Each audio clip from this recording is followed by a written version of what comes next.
Okay, folks, listen, we finna talk about that other meat that's out there. And listen, we talk about that white meat and we talking about doing pork chops, right? Now, this is one of my favorite meals. If I was on an island and I was stranded and I had only one request to have it for the rest of my life, I'm gonna do smothered pork chops, folks. Don't fault me, but I can tell you this, it's gonna be good. Let's get it.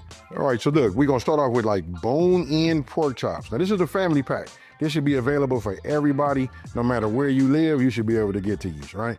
So what I would like to do is I always like to take them and pat them dry, right? Once I got them patted dry, then I'm gonna go ahead and apply my seasoning. Now, think about this. If I patted it dry, like how much seasoning is really gonna stick to this, right? So this is where this comes in at. I grab myself a little bit of this extra virgin olive oil. I just put a little bit here. It's gonna be on my hands anyway. And what I'm gonna do is I'm gonna put that on there, rub this on here like this, and this is gonna become a binder. Now listen, pork chops is no different than having chicken, right? I'm gonna put this down right here because listen, we gotta go ahead and season this as if we were doing chicken, right? It take a little seasoning. I'll put it there. You guys see that over there? I'm gonna be using my A seasoning. And this is what we're gonna do. I want you to look at the covers that I put on there. Now, I put seasoning on here. And if I hadn't said already, these are bone-in chops, right? Again, it's a family pack. So bone-in, if you ask me, is the way to go, right? So I kind of like did this already, pat it in there just so it, adhere and, sink deep into there, into the meat. Now, after I do it here on this side, and I like to have coverage, folks. That's why I put them on these bacon sheets like this. And then while I'm getting everything ready, this has a little chance to soak into the meat. Okay, so now I take these, I'm gonna set these off to the side, and now we're getting ready to prep that flour. Now, when it comes to that flour, I might say some things that some of you guys have never heard before.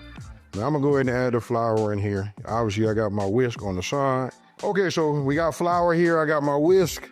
Now, in order to have good tasting bread and that's on the outside of anything, we must season, right? So I'm gonna add a couple of pinches of salt here, right? Now, you guys watch your salt intake on your own end. I'm gonna go ahead and add some, fresh black cracked, pepper. Now, I could tell you this, once I finish seasoning this, I taste my seasoning. Most people haven't heard of nothing like that, but if you want to know why, when you get something made from, from myself, and why it's a hit always and not a miss, that's because I taste it as I go. Next, I add myself a little, well, not a little bit, because I want to be able to see it. Now, we only had a half a cup, right? So I should be able to see, my seasoning job in here, right? So you see it there? Let's mix it up and let's look at what color the flour is. Then I make my adjustments. Here, you guys, it's so customizable. If you want to add onion powder, garlic powder, whatever you want to put in there, you can put in here now. Again, we taste it and then we make our adjustments and then we set it up so that we can go ahead and, start to fry. All right, so once you have this mixed, I tasted it. I can taste my seasoning and my flour right now. And if you don't believe me, you guys can look at that right there. If your flour don't turn from that bleach white to some type of color or a mixture of what you guys did, then you need to add some more. All right, so I'm just gonna put this in here like that. Set that off to the side, and what I do is I just spread it out. Now, I'm gonna grab one of these chops, and I'm gonna just put it right here. Now, I'm gonna push it, right? It had a little time to have everything in here, right? And now we good. Now, making pork chops is a super confidence builder, especially for my new people, right? Might be like that even for the people that's been doing it. Not a whole lot you can get wrong here. I got a medium flame underneath my cast iron skillet. We finna get this oil up to par. I'm gonna take a little bit, drop it in there. If it sizzles, that'll tell me it's ready. Once I see a little huff of smoke, that tells me we reached that point. Now is the time to go ahead, shake these off, and then we just add these on, to the pan. Right? I don't put no whole lot of oil in there. You know what I mean? This is it right here. Right? You see that? And we let this work. Remember, to shake them off, you don't want to like dirty up your oil and all that. We just want to put a little bit of color on here. You'll see why. Then when you start to see it start to cook up, you know what I mean? We just flip these and you see how they sliding around? Look at that right there. That's that money, folks. If that ain't no money shot, I don't know what is. And we turn this one over right here. And now I know everybody want to say, hello, Grandma. Okay, so listen, when you're doing these thin pork chops, they try to pull up like this. And I know everybody been on me about bringing these presses back, but I put like a heavy little weight. I put that on there, that way I can get maximum coverage. And so when I push it down that way, it'll cook. And then we're not trying to cook these all the way. We're gonna finish these up in the gravy, but don't forget, I'm gonna ask this question right now. I want you guys to let me know down in the comment section below. What's the temperature that pork chops or any pork is ready? We'll just talk about pork chops. All right. Anyway, the answer to the question is like 145 if you guys didn't know. Right, so I'm gonna go ahead and take these. I'll let these, we look at the bottom, you can see that seasoning on there. And we just go ahead and stage these, you know, on that same bacon, you know, sheet that we had earlier. Take them like that. Now I'm gonna go ahead and continue the rest of them and then we move forward. Now, seeing how we are making pork chops, you guys know, especially if you've been following me for a minute, you know we use a little bit of this bacon fat to get everything started, right? Now, when I put this in here, this still got pork in there. For those of you guys that don't do it, I mean, but if you eating pork, you eating bacon fat. But if you don't have any bacon fat, I would just suggest you using some butter. You know what I mean? We just want to add a tablespoon and it's starting to huff and puff, right? So now, while that's working, I'm gonna make my adjustment here. I turn that down on super low because I like for that to be at about a medium flame, medium to medium low, right? So I'm gonna take my flour, all of my seasonings that I have left over, right? We get that in there and I'm just gonna incorporate this. Now, as that's cooling off, what we're gonna do is we're gonna get our garlic. I'm gonna get my press, and then you'll see we're finna start having things come together for what you guys would know as good pork chops. Now, what I think I'm gonna do is I'm gonna go ahead and add my flour first, right? I usually do it in increments, but we got enough grease and everything in here.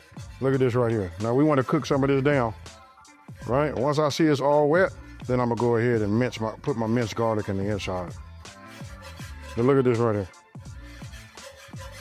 Look at the color, folks. Now we're not making no roux. We just wanna go about, I don't know, maybe about 30 seconds to a minute, right? Now I'm finna load up, add my minced garlic, put this on top so that I don't burn it. And now we just work this in here, right? And now what I want to do is I want to add my onions to it. We're going to let these, you know, render down and release this flavor, that onion flavor into the gravy, right? So we'll start working this just like you guys see. Just want to get this down here on the bottom. If it needs just a little bit more bacon, you know, bacon fat, you can do it. You can put a little bit more butter. You know what I mean? Because you want it to be on more on the liquid side. All right, so once you got your onions down and they nice and pliable, then we start adding our, you know, our broth or our stock. But you see how I'm doing this? And look how it starts to sizzle. Yeah, that's what you want to have right there. It'll kind of like thicken up around the edges, but you just want to have your whisk. I suggest using a spatula because when you use a whisk, you know, it kind of like the onions kind of like get stuck in between. You spend a lot of time like shaking them. So truly it's about having the right tool for the job, right? So now I'm gonna turn my fire up, make sure I'm at a medium high because we want to come back up to a boil, right? And then I'm gonna adjust it to a simmer. Okay, folks, so you see how this is? It's starting to try to thicken up already on its own, but we're gonna add a little bit of heavy cream to it, right? And then from here, we go ahead and put our pork chops back. Well, excuse me, introduce them to the gravy, and then we finish them up there.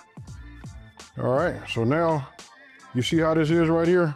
Now, if it gets too thick while we cooking these chops so that they become, you know, at the correct temperature, if it get too thick, we just go ahead and add just a little bit more chicken stock, you know what I mean? And then that take care of it from there. You know, so we'll just put this one in here like that.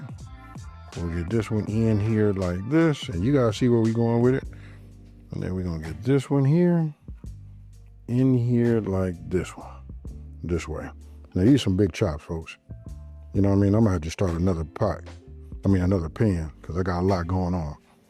So what I'm gonna do is I'm gonna just take this, and we wanna get some on the top, just like this. All right, but you guys get the gist of it.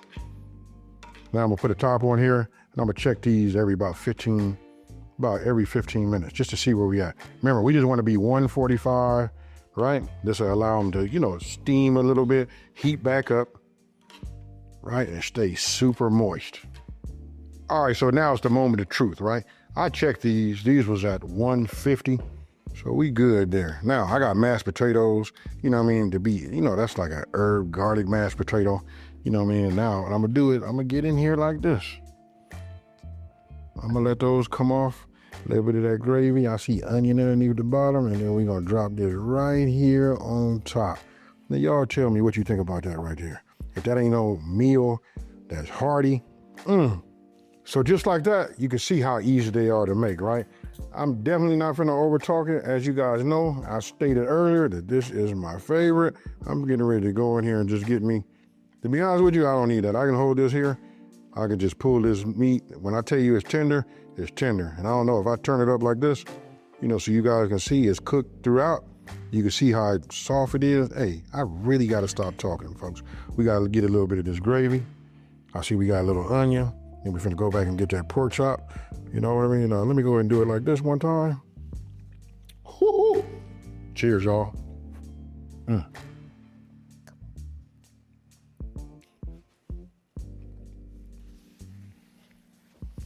I'm not finna over talk it.